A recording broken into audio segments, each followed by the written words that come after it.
Chappelle. Welcome back to your flipped classroom and our continuing discussion, or actually our new discussion of our next topic, right? Sorry about this being posted so late. It has been a nightmare trying to get this thing posted. I've been dealing with a lot of technical issues. It's just been so difficult, hasn't it, Pierre? Pierre starts class, Pierre finishes off class, right? So the big thing about it, though, is we're now going to be moving into our next topic, right? We're going to be actually talking about a new thing in this unit, whereas the scientific revolution that we just finished up with was kind of happening in the background of, right? So now we're moving on into what was going on in the foreground, what was going on throughout Europe during the 1500s and 1600s, right? Also going into the 1700s. What we're going to see in this unit, or the movement that we're now moving into, which will be your next really big title in your notes, is going to be called the era of absolutism, right? Absolutism, absolutism, right? Absolutism is the political trend that's going to occur during the 1500s, 1600s, and 1700s of the growth of monarchical power, right? You're going to see monarchs, kings, and queens, of course, is who I'm referring to. Monarch meaning one, right?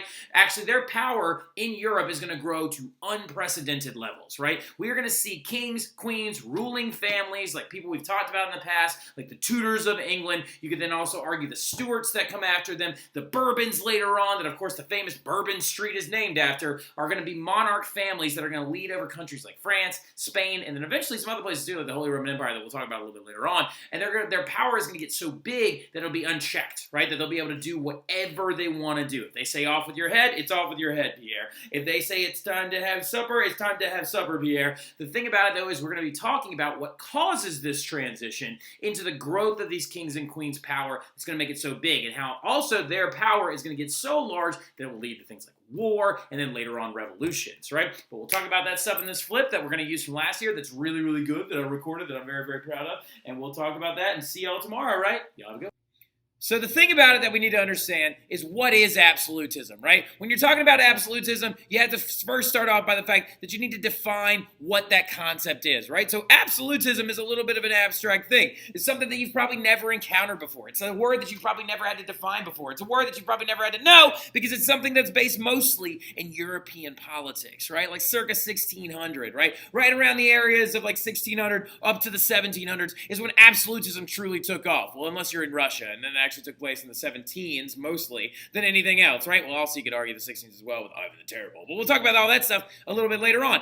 Absolutism is such a big deal, though, and it's so connected to the state that you live in, right? More than any other state in the entire country of the United States of America, you are more connected to absolutism than any other one. Because Louisiana, when you think about absolutism, the very first person that pops into everyone's mind is Louis XIV, the absolutist of Europe, the guy that is like the cookie cutter for all other absolutists that would come before or after him or whatever. If you wanted to be an absolutist, you basically wanted to be Louis, right? And what, of course, what only state in this entire country is named after that man?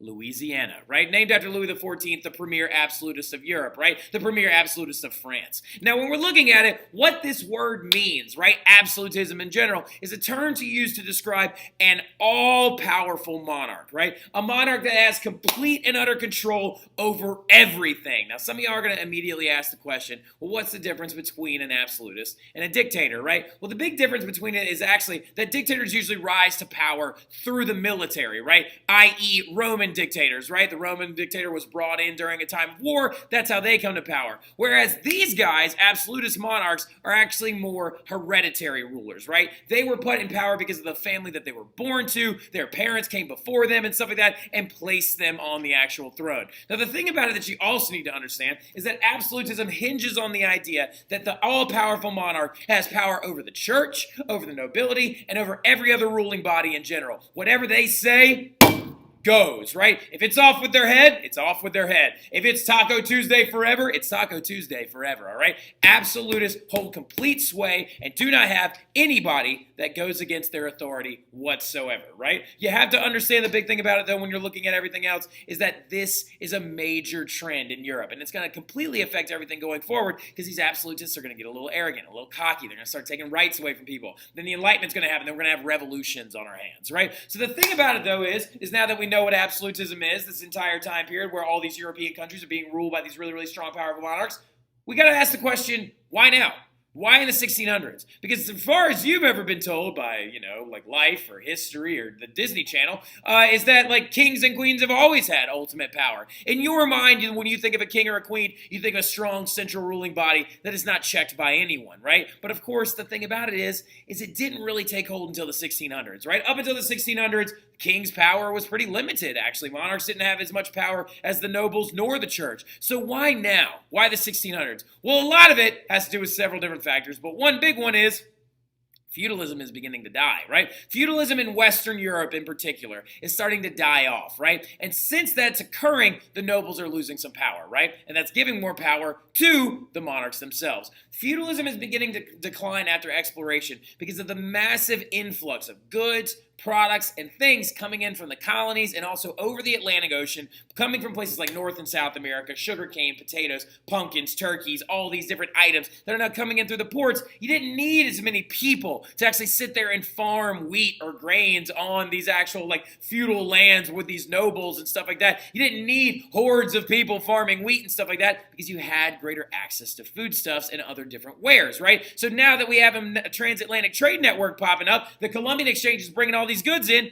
we just don't need feudalism as much, right? You just don't need it as much whatsoever. And so really, really quickly, when I say power is growing, whose power is growing? The royals' power is growing. The kings, the queens, their power is growing. And a lot of it, too, is just because, you know what? In the long run, feudalism was going to die out eventually. It's a very outdated system, right? It's something from the Middle Ages that has held on for hundreds and hundreds of years. You could argue for over a millennia. Ever since the Viking raids began in the Middle Ages. Well, the thing about it is that this just doesn't work anymore. As technology advances, as the growth advances, and as cities begin to advance, it just doesn't make as much sense, right? So if feudalism is dying, it means that the nobles' power is dying, and if the nobles' power is dying, then that power must be going somewhere, right? And so another big thing about it, though, too, that's also causing a big shifting in power and stuff like that, is these religious wars that are going down, right? You have to understand that the late Reformation, after Martin Luther, after John Calvin, after all these other people, after the German Peasants' Revolt, you're going to see the pop-up of religious violence, and you're going to see the effects of the Reformation after it actually truly begins, and a lot of converts begin to go off into other directions. What's going to happen, though, in a lot of different countries, you're going to have armies led by Catholics, and you're going to have armies led by Protestants, and they're going to go against each other, right? They're going to fight, and it's going to lead to the massive the massive reduction in the power of the Catholic Church because they're losing converts, and they're also losing bodies in war, right? You also have to understand, too, that some of these religious wars are going to be massively chaotic, right? Crazy intense ones. For example, like the 30 Years' War, right? The 30 Years' War took place in 1618 to 1648, and is actually going to lead to the death of over 3 million people in Europe due to famine, death, pestilence, sicknesses, all these other different things. And it's going to lead to the death of millions of people, weakening the church, losing even more followers, losing even more money, and losing even more power, right? As people began to continue to break off and form new Protestant sects, right? People begin to keep gravitating towards Lutheranism. People begin to keep gravitating towards Anglicanism in England and stuff like that. And then also towards Calvinism in other directions as well. Now, really quickly, it's important to understand that the bulk of Europe was still Catholic, right? The bulk of Europe was still Catholic. All of Italy was still Catholic. All of France is still Catholic. All of these different areas are Catholic. However, the Catholic Church just doesn't have the same kind of power that it used to during the Middle Ages, right? So this is really, really important that we see the fact that who are we talking about here? The waning power of the nobles and the waning power of the Catholic Church during events like this. This right here is the St. Bartholomew's Day Massacre. It's actually enacted by the Queen, Catherine de' Medici, back here. Oh, spoiler alert, we're going to talk about the Medicis again. Going against her new son-in-law, who was a Protestant, right? So the thing that we need to understand, though, is let's go ahead and symbolize this, right? We've got a couple of big words coming up right now that you're going to definitely need to know, but go ahead and buckle up, be prepared, because I'm about to show you all this stuff on a graph, right? So the thing that we need to understand is you can draw this if you want, however you want, or you can do whatever you want with it. I don't really care. But I'm going to try and give you a symbol to guide you through all these different ideas. What's going on in Europe? Why are these monarchs becoming so powerful? Where is all this power going, right? So we're going to treat this kind of like that Cartesian plane that like Descartes talked about. Here's our y-axis, right? As you move up this axis, it means you are more powerful, right? So now really, really quickly, during the Middle Ages, the most powerful ruling bodies were, of course,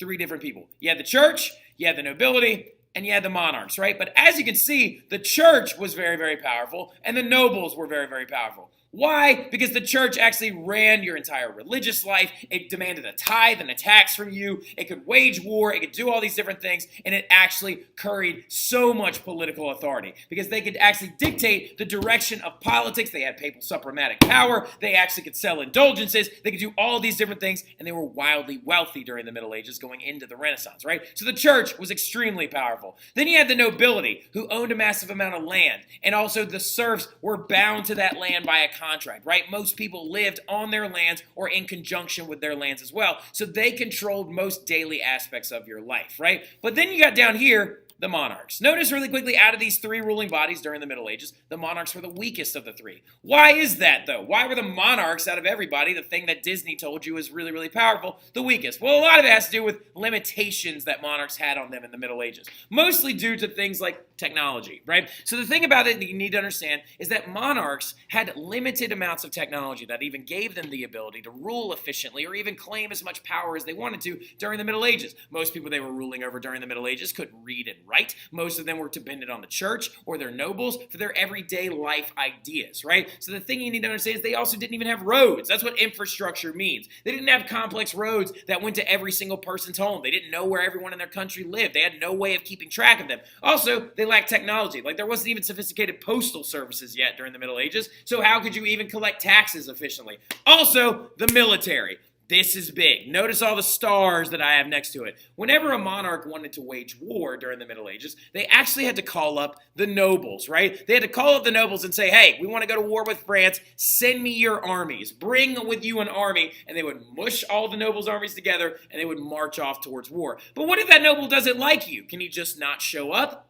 Yeah, if the noble doesn't want to show up with the military, he doesn't have to. So this is a massive amount of limitations on the monarchical power, right? They can't control their own military, they don't have the technology to tax effectively, and they don't even have roads to get to where they need to go, right? So the thing about it that you need to understand, though, is everything is going to change going into the 1500s. The Reformation is going to destroy the power of the church, leading to religious warfare, leading to a reduction in their monetary funds, leading to people breaking off, and leading to new religions popping up like Lutheranism and Calvinism, right? So their power is going to go down. And then the Exploration period and the Reformation period, because the nobles were the people fighting in a lot of these wars and stuff like that, is going to lead to a decline in noble power as well, because they're going to start losing money, right? Their farms are not going to be so necessary anymore. You don't need these serfs to work all day and night farming all this wheat and stuff like that. Now, are they still wealthy? Yes. But do they have as much power? No. So what's going to happen is we are now left with this thing known as a power vacuum. This bubble term thingy right here, wildly important. Make sure you have this word, make sure you have it written down, make sure you have it highlighted, right? So this power vacuum is when it was going to occur right around the 1500s. In the late 1500s, a massive space would be left open by the reduction in the power of the nobles and the church, and it's the absence of a ruler, right? Leaving space for replacement. So really, really quickly, people weren't as powerful anymore. The church had declined, the nobles had declined. So who is going to fill this void? None other than the monarchs, right? The monarchs are going to increase their infrastructure, build more roads, create professional militaries that they can send out to go and fight whenever they feel like or so choose, right? You got people like Henry VIII, Isabella, and Ferdinand are great examples of how monarchs are beginning to grow their power in the 1500s, going into an absolutist phase in the 1600s, right? And they're even going to create more efficient tax systems, right? So they're going to take all the things that limited their power in the Middle Ages, and they're going to flip it over on its ear, right? So that is how they're going to pull this off, and the monarchs are going to grow their power during the 1600s, okay? So that was just a really good visual example of why all this stuff happened, right? And also, you have to understand as well, no one predicted it other than your boy Machiavelli, right? He saw all this stuff coming. Quick review, who is this guy? He's that famous Renaissance writer who wrote The Prince, who begged the question, is it better for a ruler to be feared or loved, right? And he actually deduced the fact that he believed it was like, it's probably better for that ruler to be both, but if you got to pick one, you should probably be feared, right? So the thing about it in general is Machiavelli advocated for a strong central monarch. He thought the nobles were too powerful, like the Medici. He thought the church was too powerful because he watched literally some friar take over the entirety of Florence and then die, right? So the thing you need to understand is that the people of Europe are beginning to gravitate towards the idea of Machiavelli, towards the idea of a strong central ruler like a king or a queen who leads over everyone else, right? And so all of these things are going to give kings massive power and massive amounts of wealth, right? Now, the thing you need to know, though, is how do you spot an absolutist when you have one? Because a lot of other rulers try to become absolutists, but they never actually fully achieved it. Well, a lot of it has to do with these three things, right? And the best way to remember them is if you take your actual bullet points and go A, and then B, C, D, right? The ABCs of absolutists, right? So you have absolutism up here. Now let's do our B first, a bureaucracy, right? See the bureaucracy one right about here? What a bureaucracy is it's a multi-leveled government. An absolutist, to be able to achieve absolute authority, has to have a bureaucratic system. That means that they have people that go out and collect taxes for them, right? They have people that go out and lead the military for them. They actually are going to employ nobles in this, right? The nobles' power was reduced, so they're going to give them little bits and pieces and shreds of power to try and keep them loyal and stuff like that, right? So a bureaucratic system is just a multi-level government. And we'll talk more about that in class. We'll review it a little bit so we can better understand it and stuff like that. You also have to have a centralized government. Centralization of the government means you're ruling from one location, i.e., usually a capital city, right? And the last one is divine right rulership. All absolutists believed that they had been ordained by God to be in charge of their people and to lead them in the way of Christ, and then also to lead them in the way of their all-powerful nature, right? Kings believed that they were bestowed this power by God, and they invoked this idea via divine right rulership, right? But we will talk more about all that stuff when we get back into class, because we're then going to start moving into our big absolutist countries: Spain, France, Russia, and England. Sort of, kind of, right? So make sure you get all this little stuff. We'll review a little extra. We'll deepen our knowledge a little extra. We'll go a little further in our next class. I'll see y'all then. Y'all have a good one.